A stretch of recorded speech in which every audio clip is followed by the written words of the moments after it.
அதிமுகவிலிருந்து செங்கோட்டையன் நீக்கப்பட போறாரா? ஆமாங்க. அவர் நீக்கப்பட்டா அதிமுக வாக்கு வங்கி சிதறும்னு ஒரு பெரிய பரபரப்பு கிளம்பியிருக்கு. தேர்தல் தோல்விகளுக்கு இபிஎஸ்ஸின் பிடிவாதம் தான் காரணமா? அதிமுகவில் மறுபடியும் ஒரு பிளவு வரப்போகுதா? தேவர் ஜெயந்தி அப்போ செங்கோட்டையன் ஓபிஎஸ் டிடிவி தினகரனை சந்திச்சது தான் இப்போ இந்த புயலுக்கு காரணமாம். கேசி பழனிசாமியோ இதை வச்சு இபிஎஸ் செங்கோட்டையனை நீக்க தான் பாப்பாரே தவிர கட்சியை ஒன்று சேர்க்க மாட்டார்னு ஓப்பனாக சொல்லியிருக்காரு. அதிமுக இப்படி பிரிஞ்சு கிடந்தா சிதறும் வாக்கு வங்கியை தட்டி தூக்க விஜயும் பாஜகவும் காத்திருக்காங்களாம். இது நம்ம தமிழ்நாட்டு அரசியலை மாத்துமா?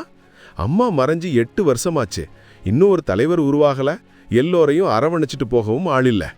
இந்த 2 பலவீனம்தான் அதிமுகவோட தொடர் சர்க்கிளுக்கு காரணமா சொல்லப்படுது. தேர்தலுக்கு இன்னும் சில மாசம்தான் இருக்கு.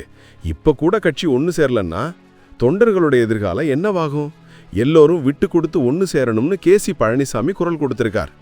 போன வருஷமே முயற்சி பண்ணப்ப எல்லாரும் ஒத்துழைச்சிருந்தா ஒரு வலிமையான அதிமுக வந்திருக்கும்னு அவர் வேதனைப்பட்டிருக்காரு. செங்கோட்டையன் நீக்கப்படுவாரா? அதிமுக ஒன்று சேருமா? இல்ல சிதறப்போகும் வாக்கு வங்கி புதுசா வரப்போற ஒருத்தருக்கு அரியணை அமைக்குமா? தமிழ்நாட்டு அரசியல் களத்துல அடுத்து என்ன நடக்கும்னு நீங்க நினைக்கிறீங்க? மறக்காம கமெண்ட்ல சொல்லுங்க.